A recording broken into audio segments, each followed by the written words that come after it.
सावन के महीने में लखनऊ में मिठाई की हर छोटी बड़ी दुकान पर आपको अनरसा ज़रूर मिलेगा। मौसम का असर कुछ ऐसा होता है कि बारिश के दिनों में अनरसा खाने का अपना अलग ही मज़ा है और इसको बनाना तो बहुत ही आसान है। आज मैं आपके साथ प्लेन और स्टफ़ दोनों तरह के अनरसे बनाने की रेसिपी शेयर करूंगी। आप ज़रूर ट्राई करिएगा, अपने हाथ से बनाकर खाने का मज़ा ही कुछ और है। अनरसा चावल के आटे से बनता है, लेकिन इसकी तैयारी हमें 3 दिन पहले से ही करनी पड़ती है। तो सबसे पहले हमें क्या करना है कि हमें इसके लिए स्टार्च वाले चावल लेने हैं, यानी कि वो चावल जो पकने के बाद स्टिकी हो जाते हैं। अक्सर घरों में खाना खाने के लिए लोग वैसे चावल पसंद करते हैं जो पक जाने के बाद से बिल्कुल अलग अलग हो जाएं, लेकिन ऐसे चावलों से अनरसा अच्छा नहीं बनेगा। इसके लिए आपको मार्केट से कह करके स्पेशली ज़्यादा स्टार्च वाले मीठे चावल लेने होंगे। यहाँ पर हमने 1.5 कप चावल लिया है।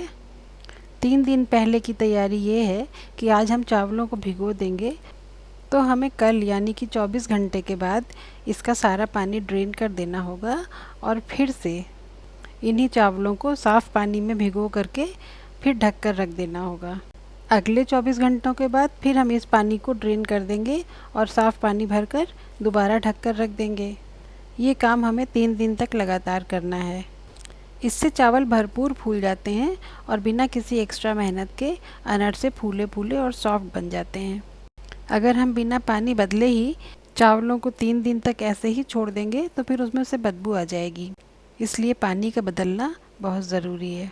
अब आज चावलों को पानी में भिगोए हुए 3 दिन हो चुके हैं, तो आज फाइनली हमें इन्हें पानी से निकाल कर सुखा लेना है और उसके बाद हम इसका पाउडर बनाएंगे। और ये 3 दिन तक जो भीगे हुए चावलों का पानी निकला है ना, इस पानी को आप फेंकने की बिल्कुल भी भूल मत करिएगा। ये बहुत ही काम का पानी है। आपने सोशल मीडिया पर अगर कोरियन ब्यूटी सीक्रेट देखा होगा तो उसमें देखा होगा कि वो लोग क्रिस्टल जैसी चमकदार स्किन पाने के लिए भिगोए हुए चावल का पानी अपने फेस पर लगाते हैं। तो कॉटन में थोड़ा थोड़ा पानी लगाकर आप अपने फेस पर लगा लीजिए, या शैम्पू करने के बाद से इस पानी से एक बार अपने बालों को आप फाइनली रिंस कर लीजिए। और ये सब नहीं करना हो तो फिर आपने अगर प्लांट्स लगा रखे हो तो उन प्लांट्स में ये पानी डाल दीजिए।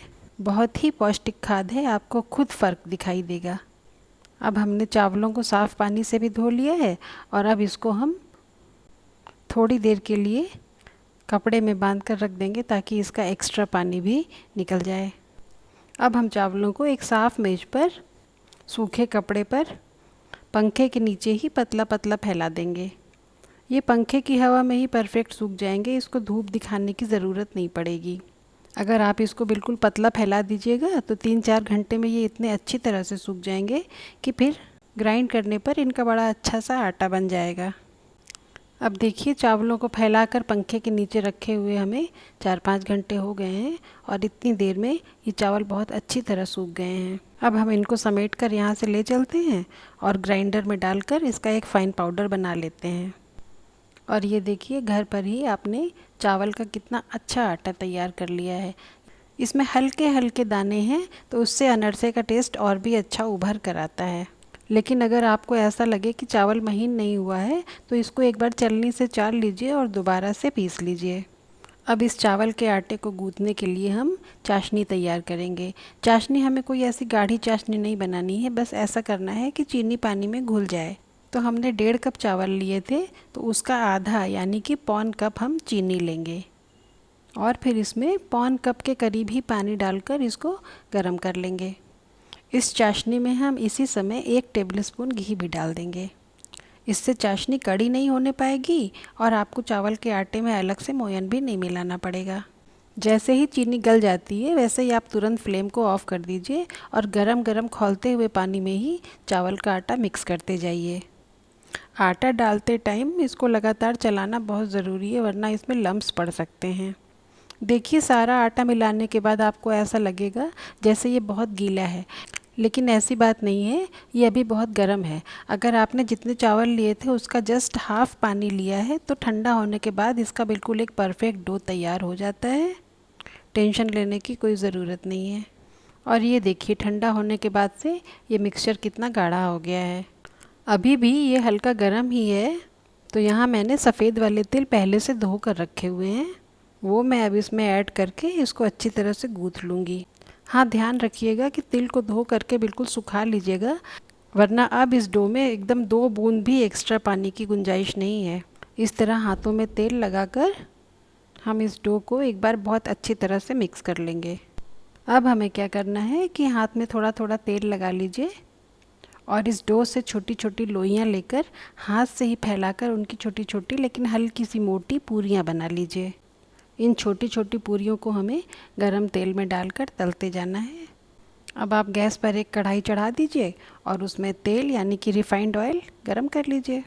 कहते हैं कि अगर आप कुछ तलने के लिए तेल गरम कर रहे हैं तो चूल्हे के बगल में एक कटोरी पानी रख देने से तेल ज़्यादा जलता नहीं है।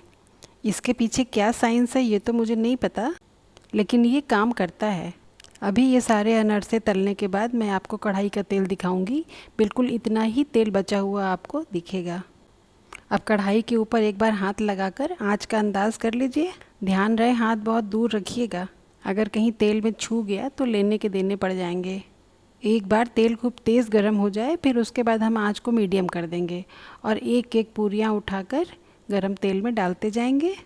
इसका डो मैंने थोड़ा गीला ही रखा है तो इसलिए संभाल संभाल कर उठाइएगा। डो अगर कड़ा कर देंगे तो अनरसे भी कड़े हो जाएंगे। आप कढ़ाई में एक साइड से अनरसे डालते जाइए और जैसे ही वो एक एक करके लाल होते चलें उनको 1 बाय 1 निकालते रहिए। इस तरह से कढ़ाई में जगह भी होती चलेगी और आपको अनरसे फ्लिप करने में प्रॉब्लम भी नहीं होगी। इतने सारे अनरसे बनाने के बाद मुझे अचानक से ध्यान आया कि मैंने कुछ दिनों पहले मलाई रोल बनाए थे और उसमें जो खोया स्टफ़ करते हैं वो मेरे पास थोड़ा सा खोए का मसाला बचा हुआ रखा है। तो मुझे आइडिया आया कि बाकी बचे हुए डो से मैं खोए का स्टफ़ करके अनरसे बना लेती हूँ। ये भी बहुत टेस्टी लगता है। आप एक बार बना कर देखिएगा। अगर मुझे पहले याद आ जाता तो शायद मैं प्लेन अनरसे बनाती ही नहीं, सारे के सारे स्टफ़ करके बना लेती। तो खोए का मसाला कैसे तैयार करना है ये तो मैं आपको बता ही चुकी हूँ। ये थोड़ा सा सूखा हुआ पाउडर जैसा हो गया है। अगर गीला होगा तो स्टफ़ करने में ज़्यादा आसानी रहेगी।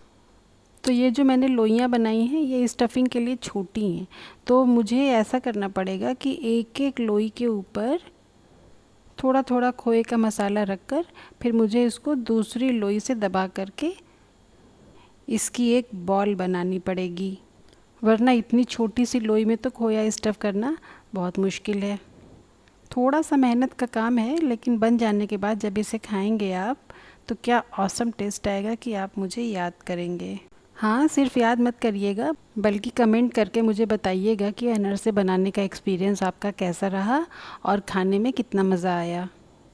तो ये देखिए स्टफ़्ड अनरसे भी बनकर तैयार हो गए और इन्हें भी हम मीडियम आंच पर ही उलट पुलट कर धीरे धीरे तल लेंगे। आंच तेज़ नहीं करनी है वरना ऊपर ऊपर से ये तो लाल हो जाएंगे और अंदर से आपको ऐसे लगेगा कि चावल का आटा कच्चा कच्चा सा लग रहा है। ये देखिए कितना अच्छा लाल सा सिक गया है। इसी तरह से हम बाकी बची हुई लोइयों को भी खोया स्टफ़ करके खोए वाले अनरसे बना लेंगे। और अब देखिए थोड़ी सी मेहनत लगी, लेकिन सिर्फ 1.5 कप चावल से इतने सारे प्लेन अनरसे और इतने सारे खोया स्टफ़ किए हुए अनरसे तैयार हो गए हैं। अगर आप मार्केट से लाकर खा लेंगे तो कहीं ये मज़ा आएगा। और फिर मार्केट के हाइजेनिक लेवल के बारे में तो खैर सोचना ही नहीं है। और अब ये एक कटोरी पानी का कमाल भी देख लीजिए, जितना घी हमने शुरू में लिया था उतना ही बचा है। अगर आपको इसके पीछे की कोई साइंस समझ में आती हो तो कमेंट में बताइएगा। मुझे तो समझ में नहीं आता, लेकिन मैं कर लेती हूँ और ये फंडा हमेशा काम करता है। बाकी सब कुशल मंगल है। अगर आप ऐसी ही दूर से मुश्किल दिखने वाली लेकिन पास से आसान रेसिपीज़ जानना चाहते हो तो बिना देर किए मुझे सब्सक्राइब कर लीजिए। कोई मुश्किल काम नहीं है और वेट करिए कि अगली बार मैं क्या नया लेकर आती हूँ। तब तक enjoy rainy season. Bye bye and take care.